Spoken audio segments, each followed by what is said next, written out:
Welcome to the Daily Bite. I'm your host, Pastor Steve Andrews. Today we read Esther chapter 6. On that night the king could not sleep, and he gave orders to bring the book of memorable deeds, the Chronicles, and they were read before the king. And it was found written how Mordecai had told about Bigthana and Teresh, two of the king's eunuchs who guarded the threshold, and who had sought to lay hands on King Ahasuerus. And the king said, "What honor or distinction has been bestowed on Mordecai for this?" The king's young men who attended him said, "Nothing has been done for him." And the king said, "Who is in the court?" Now Haman had just entered the outer court of the king's palace to speak to the king about having Mordecai hanged on the gallows that he had prepared for him. And the king's young men told him, "Haman is there, standing in the court." And the king said, "Let him come in." So Haman came in, and the king said to him, "What should be done to the man whom the king delights to honor?" Haman said to himself, "Whom would the king delight to honor more than me?"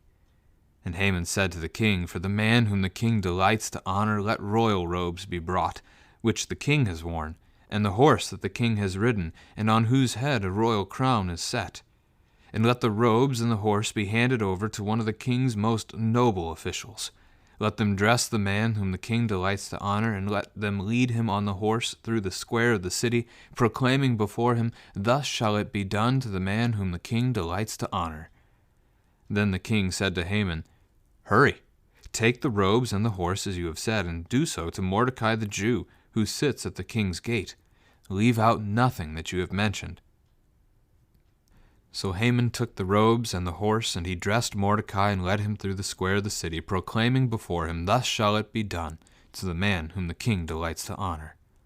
Then Mordecai returned to the king's gate, but Haman hurried to his house, mourning and with his head covered. And Haman told his wife Zeresh and all his friends everything that had happened to him. Then his wise men and his wife Zeresh said to him, "If Mordecai, before whom you have begun to fall, is of the Jewish people, you will not overcome him, but will surely fall before him." While they were yet talking with him, the king's eunuchs arrived and hurried to bring Haman to the feast that Esther had prepared. This is the word of the Lord. The conversation around God being at work behind the scenes in the chapters so far in the book of Esther, as again, God is not mentioned in this book. Ask your children, how is God at work here? It shows up in the very first verse. So Haman has made the plot to kill Mordecai. In addition to his plot to kill all the Jews, he makes the plot one night as he goes home, and the next morning he's planning to go back to the king and execute his plot, right? Have Mordecai killed. What happens in between? The king can't sleep. It seems simple, right? It seems just like a mere coincidence, right? The king has trouble sleeping. I have trouble sleeping sometimes. That's not necessarily God doing that to me. But it is here, right? Because what does the king do? He orders his servants in the middle of the night to get out the book of the Chronicles of the king.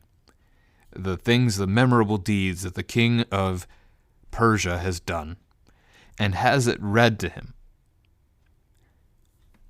Note the pride here. Just like back in chapter 1, King Ahasuerus has this 180-day feast to gloat about how great he is. Now, when he has trouble sleeping, when we have trouble sleeping, we're taught to count sheep. I try to teach my children to pray. Maybe we should even sing hymns or read God's word. When King Ahasuerus, King Xerxes, has trouble trying to sleep here, he has stories about himself read to him. Ponder that for a moment. Anyway, I had mentioned this back at chapter 2. Mordecai had foiled the plot of assassination against the king, that this was going to be important come chapter 6 later on, and here that is. So the king has it read to him, and it's read about what Mordecai had done to save the king's life, how he had uncovered this plan of Bigthana and Teresh to harm the king. So the king, in his rough night, not being able to sleep, ponders that, and he asks the servants who are reading to him, he asks them, what honor or distinction has been bestowed on Mordecai for this? They respond, nothing. This man saved the king's life. Right? Nothing's been done as even a thank you for Mordecai sparing his life. So the king decides something should be done for him. So he asks the servants who is out in the court. In other words, who is out there that he can task with bringing honor upon Mordecai. And they notice Haman's there. The author of the book, unknown to us, but the author of the book of Esther here sees fit to remind us that Haman has come distinctly before the king for the purpose of having Mordecai executed that morning. And the king has the opposite thing in mind of honoring Mordecai. And see how God is at work in this to save Mordecai and eventually then to save also the entirety of the Jewish people, his people. And so Haman comes in before the king, and the king asks what should be done for the man the king delights to honor. And just as King Ahasuerus is greatly prideful, so is Haman. Haman believes that there is no one more honorable in Ahasuerus' kingdom. There is no one that the king would seek to honor above him. So when the king makes such a statement, Haman says, well, surely he must be talking about me. Right? That's what he means when he says, whom would the king delight to honor more than me? He thinks it's himself. And so he gives the king an answer. Before you read Haman's answer, it might be interesting to ask your own children, how would you answer the king's question? Right? How would you advise a king to give honor to a man who has helped him? What would you suggest? Could be fun to talk about. So Haman's suggestion is this: make him a king. Right? I mean, Haman's second in command at this point, really, over the land of Persia. He has been promoted higher than anybody else could be promoted. So what's he ask for? I mean, look at it. Let royal robes be brought, which the king has worn. So, again, Haman thinking of himself. Haman believes he should be able to wear the king's clothing, his royal robe. Note that. No horse that the king has ridden, on whose head a royal crown is set. So it would appear that could be a reference to the horse, that maybe they crowned a horse. It could be a reference to the king. So the king, while riding on the horse, having the crown on his head, right, is the most likely way to read that. So you have King Ahasuerus, King Xerxes, in his royal robes, on his royal horse, with his crown on his head. That's not a common affair, right? He doesn't ride around in his town like that every day. This is special, significant, important. So, wear the royal robe, ride the royal horse, ride through the city with people seeing this. That's what kings do. They ride on a horse through the city so everyone knows who they are, whose command it is that they're supposed to be following. Haman says, do this for me. Haman wants to be dressed as a king. Haman wants that distinction. Have the noble official dress this man. So that's a thing of honor again, right? Not just anybody putting the clothing on him, but make one of the most noble men in your kingdom servant to this man.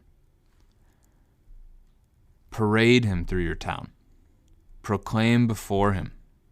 And thus it shall be done to the man whom the king delights to honor. So there's the connection back to the king. That the entire community, the entire population, at least of that city, would know that this man has the favor of the king. Who's going to mess with that man after that, right? If you know the king is for that man, you're not going to touch him. You're not going to speak against him. Because if you speak against him, you're speaking against the king. Haman seeking to set himself up. Instead, Haman's the noble that gets to dress the man. Right? Verse 10, the king tells him, hurry, take the robes and the horse, as you have said, do so to Mordecai. Leave out nothing that you have mentioned. So Haman has to do all of that he thought he was suggesting for himself. He has to do all of that to the man he hates, to the man he has spent the last roughly year figuring out how to kill, to the man he planned to execute that very morning. He has to dress him as a king. He has to lead him through the city, parade him around, and say the king delights in honoring this man. That makes Mordecai untouchable for Haman. If Haman opposes Mordecai, Haman opposes the king. Not a good day for Haman, right? And so Mordecai is able to return to the king's gate. That was nice. Seems to go back to normal for Mordecai. But things can't go back to normal for Haman at this point. They don't.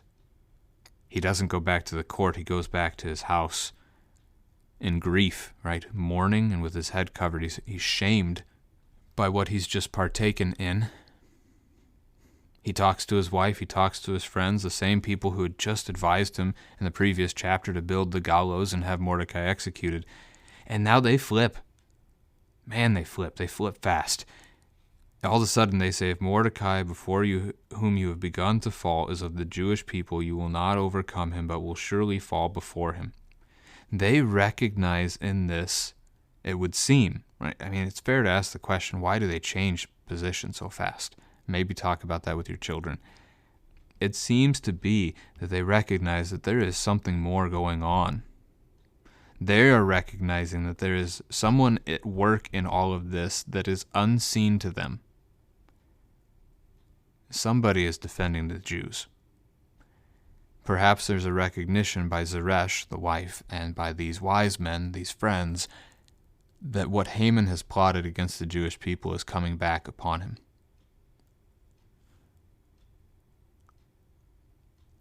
While they were still talking, so while this is still occurring, this conversation going on, the eunuchs, so servants from the king's court, they arrive to bring Haman to Esther's feast that she had requested the day before, that Haman and the king join her at this feast so that she can ask what she wants from the king, up to half of his kingdom. You can maybe end by talking to your children, what do you think is going to happen at this feast? And that's where we'll pick up tomorrow.